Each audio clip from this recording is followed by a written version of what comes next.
right, ladies, we're going to get started. And then that way we can get home. And hopefully out of the rain. But I am glad all of you are here. You are here, and you don't know how important that is for me that you're here. But we're going to do a quick review of last week. And we are using the Hebrew Bible book order. Do you need another one? Because you got one last week. I did get one last week. Yep. I'll still hers. I'll share with her. Okay. Yeah. Okay, we're going to use the Hebrew book order, which goes from Genesis to Chronicles. There are 6 major people groups that had the most impact on the history of the Hebrew people. They were the Babylonians, the Egyptians, Canaanites, the Armenians, who are now the Syrians, and the Persians. The book of Genesis has 2 major sections from Genesis 1 through chapter 11, verse 9, details creation, corruption, and covenant. You'll hear covenant a lot. Mm-hmm. And chapter 11, verse 10 through 50, verse 26, details the importance of Abraham and his family for God's plan of redemption and sending the child of promise. 3 words describe how God shaped the world. God created, God spoke, and God made. God promises Abraham several things, and each promise is guaranteed to happen, well, because God said, and God's word is enough. There is a key word in Genesis chapter 12, verses 1 through 9, and that's bless. A blessing in the Old Testament is a spoken word that places lasting benefits on a person or a group. With the birth of Isaac, Abraham and Sarah began the Jewish people. And there are 3 major religions that can trace their roots back to Abraham. And those are Judaism, Christianity, and Islam. So now we move on. Abraham and Sarah have died. And all that God intends to do to redeem humanity can be found in the initial form of Abraham's life. Isaac plays a minor role as he mainly provides a bridge between Abraham and Jacob. And I thought that was interesting. Despite his passive nature, Isaac trusts God and receives the same covenant promises as Abraham. In Genesis 26, God comes to Isaac and commands Isaac to stay in Canaan because the land will be given to him and his descendants. He promises Isaac many offsprings and says that all nations on the earth will be blessed through him. God's covenant promises continues through Isaac. God gives Isaac 2 sons. Like Sarah, Rebekah at first was unable to conceive. Isaac prays for her, and she gets pregnant with twins. And I'm thinking, He did some overtime. Yeah, he did. Rebekah asked God about the situation with the twins that were jostling each other inside of her. God tells her that 2 nations are in her womb, and I think those nations are still fighting. Mm-hmm. And that the older will serve the younger. These events warn of the conflict to come, and which creates 2 stories about Rebekah's children. The first one is that the older boy was red and hairy, and the parents named him Esau, which means hairy. The second son is competitive, for he is born grabbing at his brother's heel. His name is Jacob, which means heel grabber. Over here. Trying to slip in. Yep. And it comes to mean deceiver. Esau loves the outdoors while Jacob sticks close to home. And here's where a lot of problems come in my little humble opinion. Isaac favors Esau. Rebekah favors Jacob. Esau goes out hunting and he comes back starving, and Jacob is cooking some stew. And all Esau would think about is filling his stomach. And all Jacob thinks about is, what are you going to do for me? And Jacob says, give me your birthright and I'll give you some stew. And Esau says, done. Not even thinking. Well, anyway, I'm getting ahead of myself. Because Esau is starving, he gives up his birthright, which means Esau forfeits his role as family leader for a bowl of stew. Neither of these sons seem to be deserving candidates for the bearing of the faith of Abraham and Isaac into the next generation.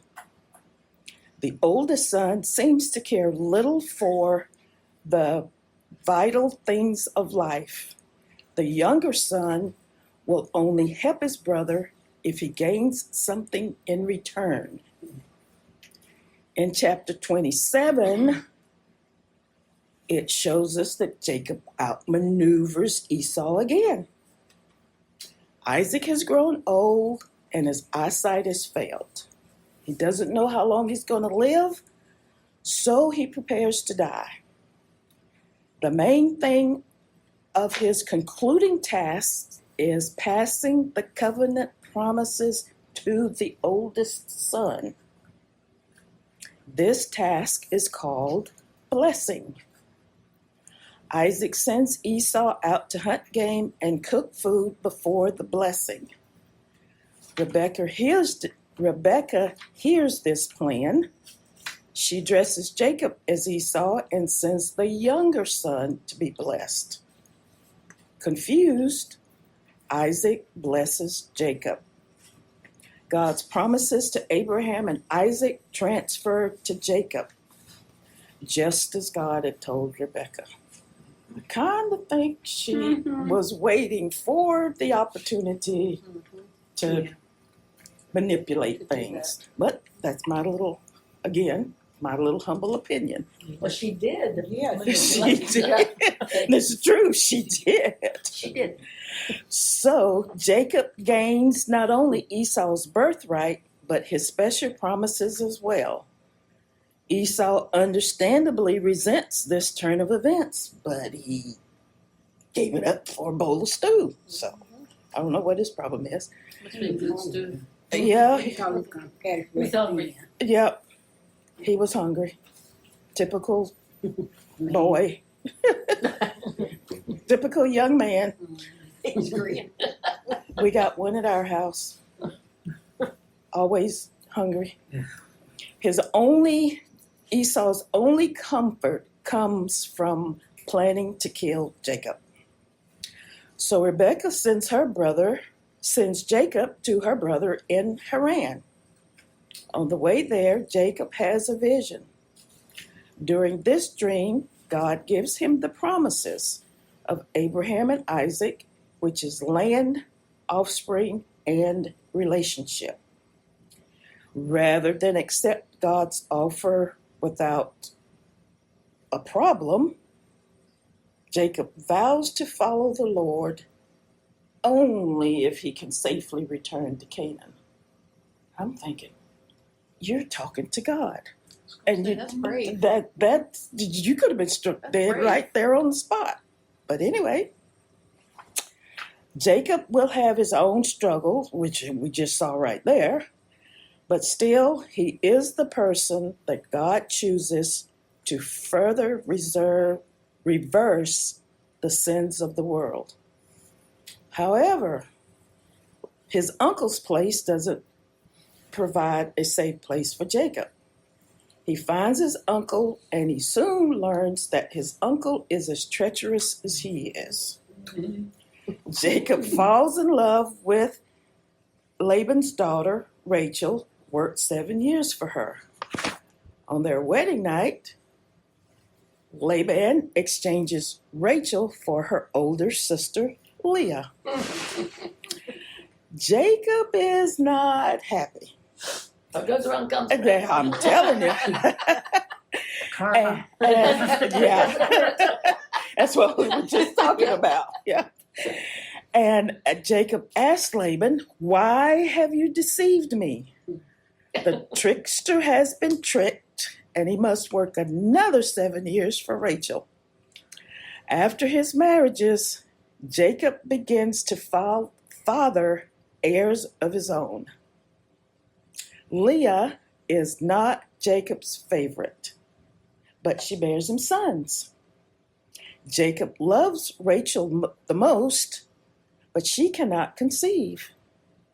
Rachel repeats the custom of letting the handmaid have a child on her behalf. I'm not going there. Leah does the same when she stops having children. Finally, Rachel has a son. She names him Joseph.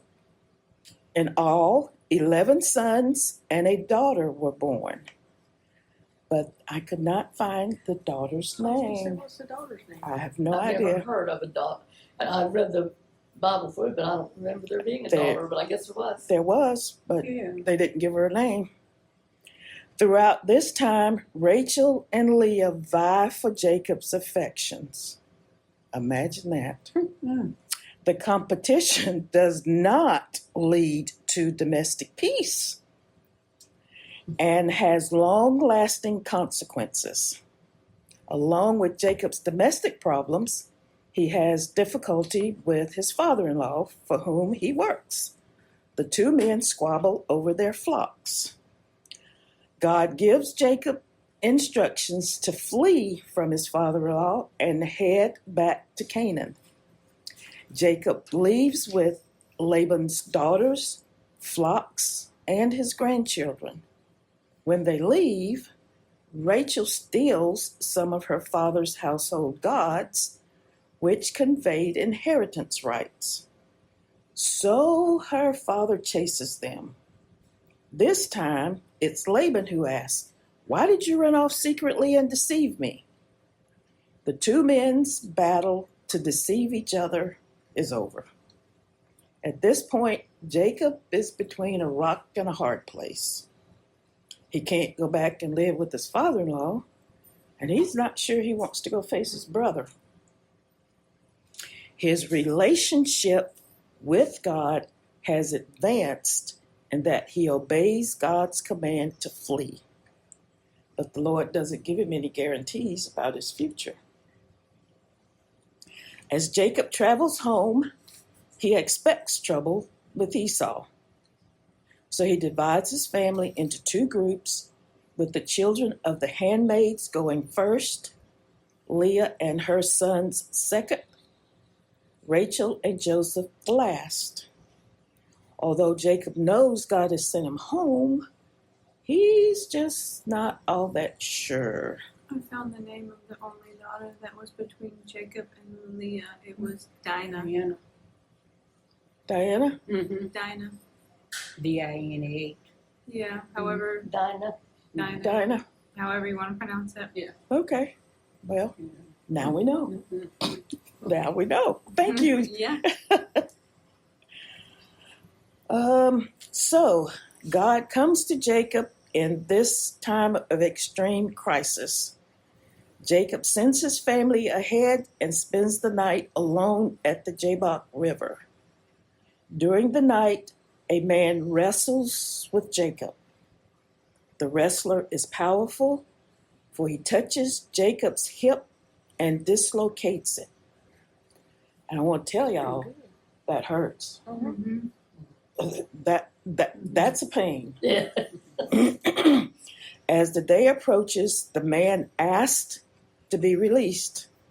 Jacob, in dire need, asked for a blessing.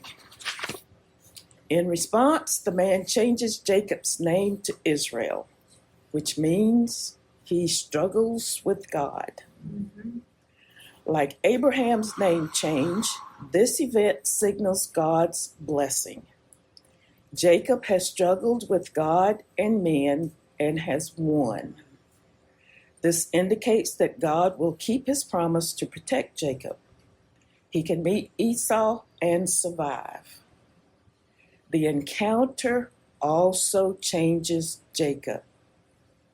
As Israel, he will be a man of faith. Having seen God face to face, he cannot be the same. And that applies to all of us. When we see God face to face, or when we see Jesus face to face, it changes us. We can't be like we were before. That just doesn't happen. Throughout the rest of his life, Jacob acts in faith. Upon his return home, Jacob puts all foreign gods out of his house and keeps his promise to serve the Lord. He finally fulfills his role as the bearer of God's covenant with Abraham and Isaac. Once they get back home, Rachel bears Jacob one more son whose name is Benjamin. But in the process of giving birth, Rachel dies. His father Isaac also dies as well. Jacob is hardly a perfect man because he can lie and he can deceive. He tries to bargain with God. However, he is a man who changes. Jacob grows into a man of faith. He helps fulfill God's promise to Abraham of many heirs. Jacob's 12 sons become the heads of the nation of Israel. Jacob's life proves that God's purposes are worked out through all types of people. If God can work through Jacob, then he can also use other imperfect people. And I also like to throw in there, like, if he can use a jackass, he can use anything. Just as Isaac, heirs of faith, was not the oldest son, Jacob's most significant son is a younger one. Joseph is the son of Rachel, Jacob's favorite wife. He becomes Jacob's favorite son and receives a special coat from him, which indicates that he is given oversight of his older brothers. This gift and the authority it represents causes Joseph's brothers to hate him. Like Abraham, Isaac, and Jacob, Joseph has dreams. Joseph tells his dreams to his fathers and his brothers. Some think Joseph told his dreams out of pride. However, the texts in Genesis 37, 5 through 9, do not indicate pride was the issue. It does indicate that his brothers hated him, even more after he told them the dream. And even his daddy rebuked him. Jacob says, "You shouldn't have done that." Yet, Jacob keeps the dream in mind. Because they hate Joseph, the 10 brothers seize him, cast him into a pit, and sells him into slavery. To cover their act, they dip the special coat in blood and allow their father to believe that his favorite son has been killed. Jacob is devastated. Joseph's situation goes from bad to worse in Genesis 39. He's sold again to an Egyptian named Potiphar. Joseph does good work and is given authority over his master's household. God blesses Potiphar because of Joseph. Unfortunately, Potiphar's wife lusts after Joseph. He refuses her advances, and she has him jailed on false charges. Mm. I can relate. And it keeps going. Yep. But you can't relate to this part. Jail provides the best place for Joseph. Oh, no. No. Nope. While there, God blesses him, and he rules the jail as he ruled Potiphar's household. No, I could do that. Yes, you could, No. but we don't want you to. 2 inmates have dreams that neither of them can interpret, but Joseph can. He predicts that Pharaoh's chief cupbearer will be restored to his former position, while Pharaoh's baker will be executed. Both interpretations come true. Joseph asked the cupbearer to help free him, but the man forgets. And we need to know that it wasn't Joseph that was interpreting these dreams, but God, through him, was doing the interpreting. When no one can interpret Pharaoh's 2 dreams, the cupbearer remembers Joseph. Finally, after being brought out of prison, Joseph informs Pharaoh there will be 7 good years, which was Pharaoh's first dream, and Pharaoh never told anybody what these dreams were. You had to tell him the dream and then what it meant. Mm-hmm. Followed by 7 bad years, which was his second dream. Joseph suggests that Pharaoh place a suitable person in charge of storing food during the good years. Joseph receives this task because of his wisdom. He is now second in command in Egypt. The bad years come, the whole world needs food, many nations come to Egypt to buy grain, and the Egyptians sell their flocks and lands to Joseph and becomes Pharaoh's servants. Joseph saves the day for Egypt, but his family back in Canaan is suffering greatly. Jacob hears that there's grain in Egypt. He sends his 10 oldest sons to buy food, but keeps the youngest son, Benjamin, who is Joseph's blood brother, at home. The brothers don't know they will be buying food from Joseph when they arrive in Egypt, because they don't expect him to, for one, to still be alive, and number 2, to be a high-ranking Egyptian official. But Joseph recognizes them. Now comes Joseph's greatest test of faith. Does he take revenge on his brothers? Does he sell them the grain they need? Does he tell them who he is? Or does he tell them more famine is coming? He decides to test his brothers to see if they have changed. First, he accuses them of being spies. Next, he demands that they bring their youngest brother to him to prove their innocence. Then he keeps Simeon as hostage until their return. Jacob only agrees to send Benjamin when they run out of food. Next, Joseph has a cup placed in Benjamin's sack to make it appear as if he is a thief. Joseph's intention is to see if the brothers will protect Benjamin.